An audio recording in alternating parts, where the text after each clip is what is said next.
बेलियो मैं इस वेले मौजूद हाँ लाहौर दे विच और लाहौर दे विच अज लोहड़ी मनाउण दीआं तैयारियां भरपूर तरीके नाल हो रही हैं। पिछे तुहानूं पंडाल सजे हुए नज़र आ रही हैं, कुर्सियां लग गई हैं और खास जिथे मच मचाया जाना है उस दी थां भी बन चुकी है। लोहड़ी पंजाब दा सीजनल फैसटीवल जिवें विसाखी कणकां दे पक्कण ते मनाई जाती है, लोहड़ी गन्ने की फसल की पक्कण ते मनाई जाती है। सो अज दी लोहड़ी इंजॉय करते हाँ, मनाते हाँ, नचते हाँ, हसते हाँ, गाते हाँ, खाते हाँ।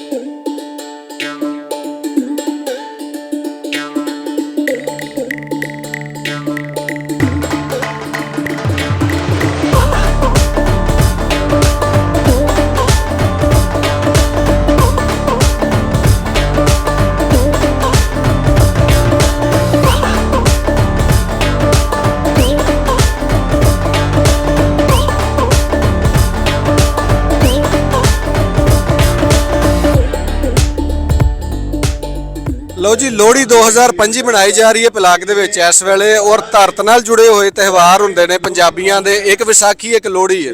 विसाखी गर्मी च, लोहड़ी सर्दी विच। गन्ना पीड़िया जावे ते लोहड़ी, कणक जदों वडीची जावे ते उदों विसाखी। धरत नाल मिट्टी नाल जुड़त ये बनदी है कि धर्म नहीं पुछदी लोहड़ी या बैकग्राउंड नहीं पुछदी कि भी तुसीं जट हो, गुज्जर हो, राई हो। सो अज जिहड़ा सवाल है पंजाब च भी पूरे पाकिस्तान च भी कि जोड़िया किवें जाए लोकां नूं।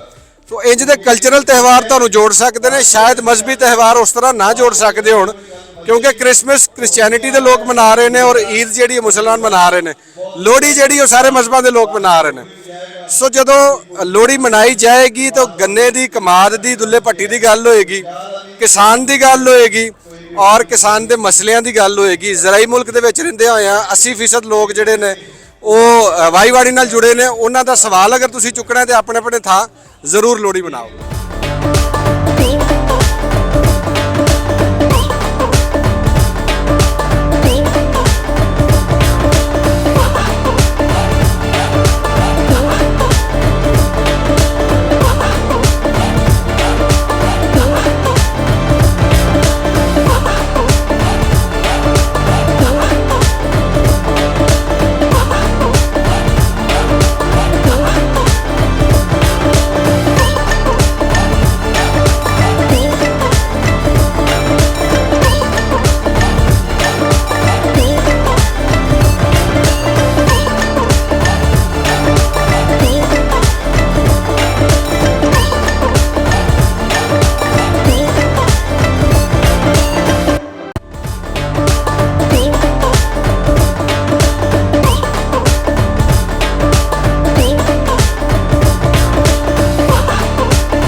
सत श्री अकाल दोस्तों, अज बहुत माण वाली गल है कि पंजाबी प्रचार वालों पंजाब की राजधानी लाहौर विच जिहड़ा है लोहड़ी का त्यौहार मनाया जा रहा है। और इहदे विच कोई शक नहीं है कि पंजाबी प्रचार वालों बहुत सारे ऐसे जिहड़े है ने काम किए गए ने जिहड़ी कि पंजाबी की रहतल नाल, पंजाबी के वसेब नाल जुड़े हुए सी। सो अज भी मेला मागी भागां लाओ मनांदा हुंदा है। सो अज देखो सारे पंजाबी लहंदे पंजाब विच खास तौर पे मेला मागी मनाना और लोहड़ी मनाना एक बहुत वड्डी गल है।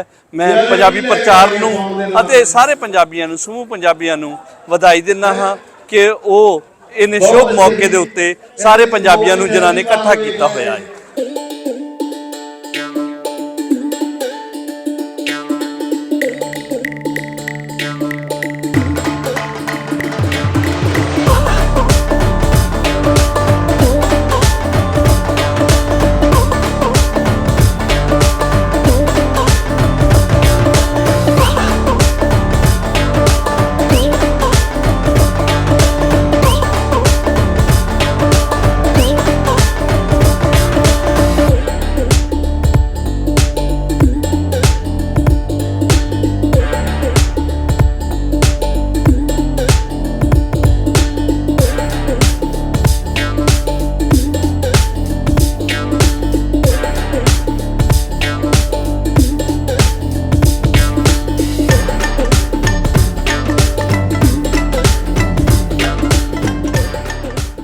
ਲੋਹੜੀ ਦੀ ਪੰਜਾਬ ਦੇ ਨਾਲ ਜੁੜਤ ਸਦੀਆਂ ਪੁਰਾਣੀ ਹੈ।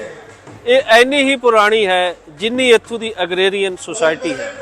ਅਗਰੇਰੀਅਨ ਸੁਸਾਇਟੀ ਦੇ ਅੰਦਰ ਮੁxtਲਿਫ ਫੈਸਟੀਵਿਟੀਜ਼ ਜਦੋਂ ਇੱਥੇ ਮਨਾਉਣੀਆਂ ਲੋਕਾਂ ਨੇ ਸ਼ੁਰੂ ਕੀਤੀਆਂ ਤੇ ਉਹਦੇ ਵਿੱਚ ਪੰਜਾਬ ਦੇ ਵਿੱਚ ਜਿਹੜੇ ਦੋ ਵੱਡੇ ਸੀਜ਼ਨਲ ਫੈਸਟੀਵਲ ਉੱਭਰ ਕੇ ਸਾਹਮਣੇ ਆਏ, ਉਹ ਇੱਕ ਵਿਸਾਖੀ ਸੀ, ਦੂਜਾ ਲੋਹੜੀ ਸੀ। ਵਿਸਾਖੀ ਕਣਕ ਦੇ ਪੱਕਣ ਤੇ ਮਨਾਈ ਜਾਂਦੀ ਹੈ, ਜਦ ਕਿ ਲੋਹੜੀ ਗੰਨੇ ਦੀ ਫਸਲ ਦੇ ਪੱਕਣ ਤੇ ਮਨਾਈ ਜਾਂਦੀ ਹੈ। ਲੋਹੜੀ ਦੀ ਐਸੋਸੀਏਸ਼ਨ ਦੁੱਲੇ ਭੱਟੀ ਦੇ ਨਾਲ ਸਦੀਆਂ ਬਾਅਦ ਬਣਦੀ ਹੈ। ਦੁੱਲਾ ਭੱਟੀ ਪੰਜਾਬ ਦਾ ਉਹ ਨਾਬਰ ਕਰਦਾਰ ਜਿਸ ਨੇ ਮੁਗਲਾਂ ਦੇ ਅਗੇਂਸਟ ਰੈਜ਼ਿਸਟੈਂਸ ਦਿੱਤੀ, ਔਰ ਮੁਗਲਾਂ ਨੂੰ ਇੱਕ ਵੱਡੀ ਰੈਜ਼ਿਸਟੈਂਸ ਲਾਹੌਰ ਤੋਂ ਲੈ ਕੇ ਥੱਲੇ ਤੱਕ ਦੇ ਏਰੀਆਜ਼ ਦੇ ਵਿੱਚ, ਪਿੰਡੀ ਪੱਟੀਆਂ ਔਰ ਇਹਨਾਂ ਸਾਰੇ ਏਰੀਆਜ਼ ਦੇ ਵਿੱਚ ਦਿੱਤੀ। ਲੋਹੜੀ ਦੀ ਐਸੋਸੀਏਸ਼ਨ ਦੁੱਲਾ ਭੱਟੀ ਦੇ ਨਾਲ ਅੱਜ ਦੀ ਰਾਤ ਇਸ ਕਰਕੇ ਬਣਦੀ ਹੈ ਕਿ ਅੱਜ ਦੀ ਰਾਤ ਹੀ ਸੁੰਦਰੀ ਔਰ ਮੁੰਦਰੀ ਜਿਹੜੀਆਂ ਗਰੀਬ ਹਿੰਦੂ ਦੀਆਂ ਧੀਆਂ ਹਨ, ਔਰ ਉਹਨਾਂ ਨੂੰ ਉਸ ਵੇਲੇ ਦੇ ਹਾਕਮ ਅਗਵਾ ਕਰਕੇ ਜ਼ਬਰਦਸਤੀ ਉਹਨਾਂ ਨਾਲ ਵਿਆਹ ਕਰਨਾ ਚਾਹੁੰਦੇ ਨੇ, ਲੇਕਿਨ ਦੁੱਲਾ ਆਪਣੀ ਤਾਕਤ ਦੇ ਜ਼ੋਰ ਤੇ, ਆਪਣੀ ਗੈਰਤ ਦੇ ਜ਼ੋਰ ਤੇ ਉਹਨਾਂ ਨੂੰ ਆਜ਼ਾਦ ਕਰਵਾਉਂਦਾ ਹੈ ਔਰ ਉਹਨਾਂ ਦੇ ਮਨਚਾਹੇ ਲੋਕਾਂ ਦੇ ਨਾਲ, ਹਿੰਦੂ ਲੋਕਾਂ ਦੇ ਨਾਲ ਉਹਨਾਂ ਦਾ ਵਿਆਹ ਕਰਦਾ ਹੈ। ਉਹਨਾਂ ਧੀਆਂ ਨੂੰ ਆਪਣੀਆਂ ਧੀਆਂ ਬਣਾਉਂਦਾ ਹੈ। ਇਸ ਦੇ ਨਾਲ ਇੱਥੋਂ ਦਾ ਸੈਕੂਲਰ ਬਿਆਨੀਆ ਪੰਜਾਬ ਦਾ ਨੈਰੇਟਿਵ ਜਿਹੜਾ ਬਾਅਦ ਦੇ ਵਿੱਚ ਆ ਕੇ ਬਦਲਦਾ ਹੈ, ਉਸ ਨੂੰ ਬਦਲਿਆ ਜਾਂਦਾ ਹੈ, ਉਸ ਨੂੰ ਦੁੱਲਾ ਭੱਟੀ ਅੱਗੇ ਲੈ ਕੇ ਚੱਲਦਾ ਹੈ ਔਰ ਪੰਜਾਬ ਦੀ ਸਾਂਝੀ ਧੀ ਦਾ ਇੱਕ ਜਿਹੜਾ ਰੂਪ ਹੈ ਉਹ ਇਸ ਲੋਹੜੀ ਦੇ ਨਾਲ ਉਹ ਜੁੜਦਾ ਹੈ। ਅੱਜ ਅਗਰ ਅਸੀਂ ਲੋਹੜੀ ਨੂੰ ਦੇਖੀਏ ਤੇ ਲੋਹੜੀ ਚੜ੍ਹਦੇ ਪੰਜਾਬ ਦੇ ਵਿੱਚ ਭਰਪੂਰ ਤਰੀਕੇ ਦੇ ਨਾਲ ਮਨਾਈ ਜਾਂਦੀ ਹੈ। ਪੁੱਤਰਾਂ ਧੀਆਂ ਦੀਆਂ ਲੋਹੜੀਆਂ ਹਨ, ਪੰਜਾਬੀ ਡਾਇਸਪੋਰਾ ਦੇ ਅੰਦਰ ਮਨਾਈ ਜਾਂਦੀ ਹੈ। ਲੇਕਿਨ ਲਹਿੰਦੇ ਪੰਜਾਬ ਦੇ ਅੰਦਰ ਅਗਰ ਅਸੀਂ ਲੋਹੜੀ ਦੇਖੀਏ ਤੇ ਇਸ ਦੀ ਤਾਰੀਖ ਦਰਮਿਆਨ ਦੇ ਵਿੱਚ ਗੈਪ ਦੇ ਬਾਅਦ ਕੋਈ 7-8 ਸਾਲ ਪੁਰਾਣੀ ਹੈ, 9 ਸਾਲ ਪੁਰਾਣੀ ਹੈ, ਜਦੋਂ ਲੈਲਪੁਰ ਦੇ ਵਿੱਚ ਕੁਕਨਸ ਵੱਲੋਂ ਲੋਹੜੀ ਮਨਾਈ ਗਈ ਔਰ ਉਸ ਤੋਂ ਅਗਲੇ ਸਾਲ ਲਾਹੌਰ ਦੇ ਵਿੱਚ ਇੱਥੇ ਪੰਜਾਬੀ ਪ੍ਰਚਾਰ ਨੇ ਲੋਹੜੀ ਮਨਾਈ। ਇਸ ਲੋਹੜੀ ਦਾ ਰਿਵਾਈਵਲ ਉੱਥੋਂ ਹੁੰਦਾ ਹੈ। ਇੱਕ ਲੰਬਾ ਸਮਾਂ ਨਹੀਂ ਇਸ ਨੂੰ ਲੱਗਾ, ਅੱਜ ਪੰਜਾਬ ਦੇ ਵਿੱਚ ਥਾਂ ਥਾਂ ਤੇ ਲੋਹੜੀਆਂ ਮਨਾਈਆਂ ਜਾ ਰਹੀਆਂ ਹਨ ਔਰ ਇਹ ਉਹ ਜਿਹੜੇ ਫੈਸਟੀਵਲ ਹਨ ਉਹਨਾਂ ਦਾ ਸਾਨੂੰ ਅੱਜ ਪਤਾ ਚੱਲ ਰਿਹਾ ਹੈ ਕਿ ਲੋਹੜੀਆਂ ਦੀ ਇੰਪੋਰਟੈਂਸ ਕੀ ਹੈ, ਇਹਦਾ ਸੈਕੂਲਰ ਬਿਆਨੀਆ ਕੀ ਹੈ।